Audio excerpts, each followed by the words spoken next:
Well, here we are back on the 1986 Mustang LX 5-liter build. I left off the other day taking this driver's side floor pan out.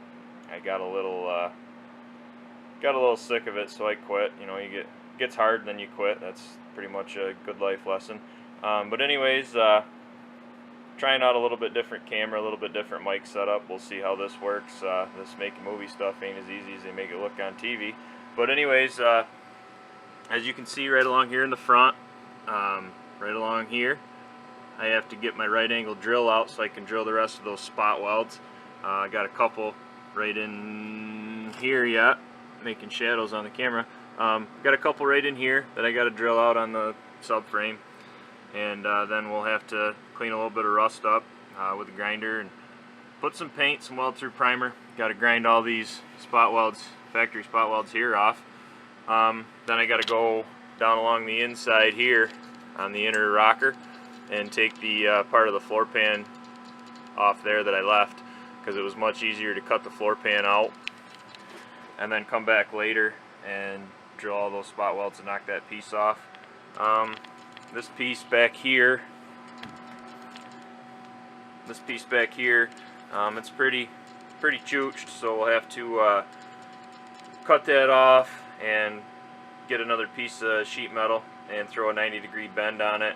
And I don't know if I'll butt weld it or flange it. I haven't decided yet, but you can't really weld this rusty crap to good metal. I mean, you could, but it kind of defeats the whole purpose of changing out the floor pan. That's kind of a structural spot too for the whole back of the floor pan. That would really suck to run down the road and all of a sudden the back of your floor pan snap off. But yeah, we'll get started on it here, and I'll kind of update as I go. Like I said before in the first video, this isn't really a how-to style video. I mean, I'll throw a few tips and tricks that I've learned in as we go along, and here we go. Hey, I figure might go over a little bit of the safety stuff that you probably should wear. I'd be lying to you if I said I wore every bit of this every second I was out here in the shop. I mean, it's common sense. If you're going to be cutting something, you probably ought to have at least some eye protection on. Probably not a bad idea to wear ear protection. I mean, with the advancements in modern medical science, it can kind of repair some of the hearing damage you might do to yourself, but I guess why would you do that if you didn't have to? So I got just a cheap set of ear muffs. I throw them on and off as needed as you get grinding. I mean, some of these grinders today, man, they're awful loud. I found that I use mainly cordless DeWalt stuff. I found that they're not quite as loud as the corded stuff. The corded stuff really screams, and if you get grinding personally, if I get grinding for any more than a few minutes, my ears ring terrible. So I guess just ear protection as you need it. It's not a terrible idea. Safety glasses as you're cutting stuff, obviously, you know, or there's any chance that something might fly up and hit you in the eye. Well, when I went to college at Alfred State, and I was working on a valve body on a transmission, and I don't know, valve bodies have lots of little springs and spacers and whatnot in them, and I was holding the piece down with a screwdriver, and one of my buddies was standing over my shoulder, and we had our safety glasses on, which is a good thing because I slipped with the screwdriver and the spring shot a piece right up and smacked him right in his safety glasses and cracked him. So if that had been his eye, we'd probably be calling him Patch. Anyways, respirator, not a terrible idea at all, especially when you're cutting with this, you know, grinding stuff and all the little particles. I mean, I'd be lying if I said I wore one all the time, but you kind of get a little disgusted when you go inside after working out in the shop and you blow your nose and the black stuff that comes out. So it's probably best you don't breathe that in. But I think probably after the safety glasses, the second most important thing you can wear when you're doing sheet metal work is a pair of gloves, because this stuff is sharp and it does not care one bit if it lays you open. And you know, stitches, you figure half a day to go to the ER and get a few stitches, and you know, I don't know about anybody else, but I don't have half a day to waste in the ER. So gloves are probably about the most important thing you could wear when doing this sheet metal stuff. But again, I just figured I'd touch on the safety stuff, and I'm not a safety Sally or anything, but you know, you gotta protect yourself as best you can. your body will heal up. But if you want to continue doing this car stuff for a long time, you might better do a little preventative, take a few preventative measures and protect yourself. But anyways, I'm going to get going here, enough rambling. So I thought I might go over some of the tools I'm using for this. I said it really wasn't going to be a how-to, but maybe somebody watching might answer a question or two. I mean, what good are people if we can't help each other out a little bit? First thing, when you find your spot welds to drill them, you need to use a center punch of some kind, and you can use the old-fashioned, center punch like this. Sometimes they call it a prick punch. Just a basic point on a hardened piece of steel, and it'll give you the little divot that you need to keep the drill bit from walking. What I found works a lot better. Spend $20 and get yourself one of these automatic ones. Man, they're awesome. They're just awesome. You basically just try and do this without denting my hood. Basically just put it on and give it a shove, and puts a little divot in there, and that keeps your drill bit from walking. You can do it a couple times, and sometimes that'll work with the spot weld cutter. It'll get that little point in there, but a lot of times the spot weld cutter walks on you. So what I have found works for me is to get a small drill bit. Doesn't really matter what size. I don't even know what size this one is. I guess this one's an 1/8 inch drill bit. Seems to work great. And you just give yourself, just try and drill into that first layer of metal. If you go all the way through, it's not the end of the world. You can touch that up with a welder. Just give yourself a little spot in there, and it'll fill the hole, and you can grind it off smooth. But you put a little divot in there, and that the tip on the spot weld cutter will really bite right in there, and it'll won't walk on you. It may still walk, but it's not the end of the world. Just keep trying at it. You'll get it. This is the Napa version of the spot weld cutter. I think it was $25 at Napa. Works excellent. I found that the saws that they have on them are very good quality. I bought I forget what brand this one is, but I actually got it at an auto body store, and they claimed it was really good, and I broke the teeth off the saw first 3 spot welds, and the Napa one that I'm using here has got probably 100 spot welds on it, and it's just as good as the day I started. So I actually put the Napa cutter part on the fancy name brand arbor, and it seems to work really well. If you're like me, I don't really have the best organizational skills, as you can see in the background of my shop. Pretty much when I'm done with something, I just throw it on the floor. So it's good to have multiples. But anyways, once you drill through the spot welds, you get that weakened up, then you get yourself a big chisel like this guy, small chisel, whatever. Make sure it's as sharp as it's as sharp as it can be. It doesn't need to be razor sharp, but get it good and sharp, and you just kind of wedge that between the 2 pieces of metal and get yourself a big hammer.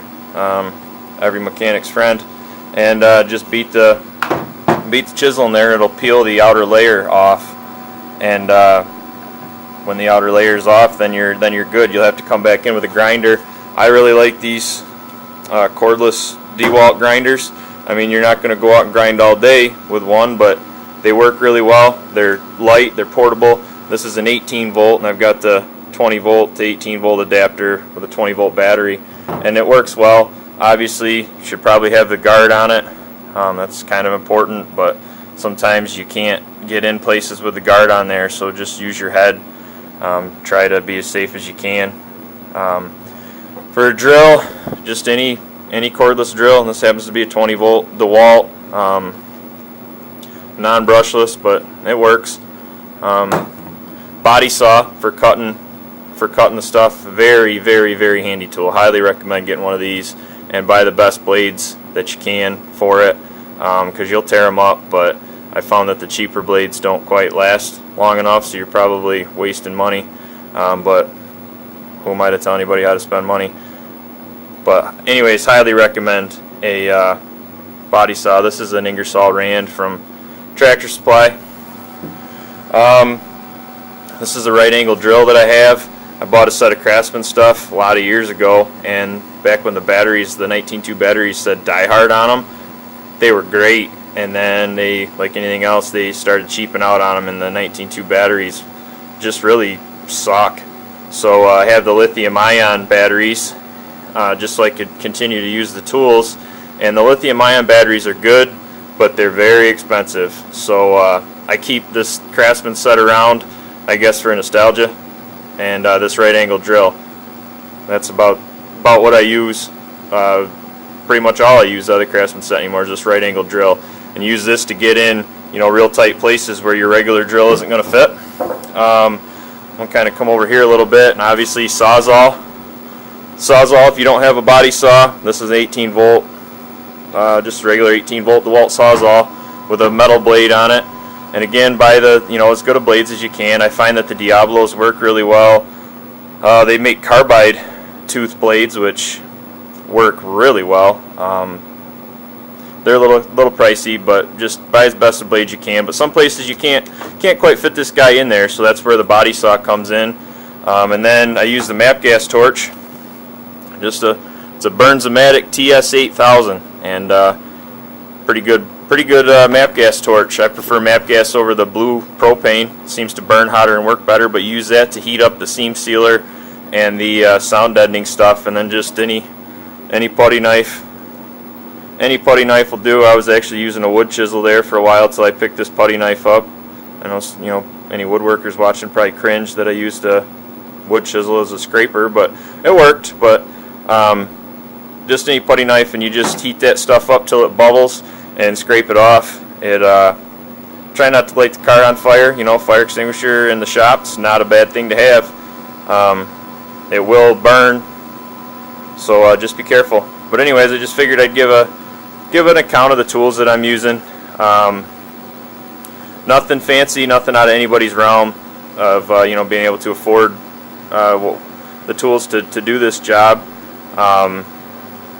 My grandpa fixed everybody's stuff right in this very shop, actually, over the years, and he always said tools don't make the mechanic. So just buy the best that you can afford and use them. Knowledge is actually more important than what brand of tools that you're using.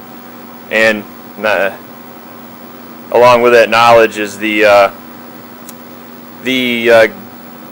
gutsiness enough to actually try something. You might think that it's out of your realm of capabilities, but you're never going to really know unless you try. And if you can try and learn something new every day, that very, very good way to go through life. Try and learn something new. But anyways, I just figured I'd give an overview of the tools that I was using, and I'll update here as I get more of this floor pan out. Well, here we are. I got the floor pan there across the front, the little remnants of it out. I got it all off the side here. I don't know, let me get down where you can see it. You can see I got it all along the side there and along the back. And like I said, I'm going to have to replace some of that back piece there. Found a little bit up here in the front, this little section right through here that's going to need to be replaced. But I mean, a good way to look at it is as long as it's metal, it can be fixed. You can weld it up and weld a new piece in there and just give you some structure back. I had to do it on the other side too. I had to do a spot about that big right in that same spot, and then a smaller spot actually from about here up on the trans tunnel on the other side. So this side really isn't as bad. I went a little deep with the Sawzall over here. This area right here, I went a little deep with the Sawzall. There again, try to be as careful as you can. Mistakes happen, and it's just steel, and you can weld it back together. But anyways, it was not a terrible thing either, because I see that the metal there is pretty rotted.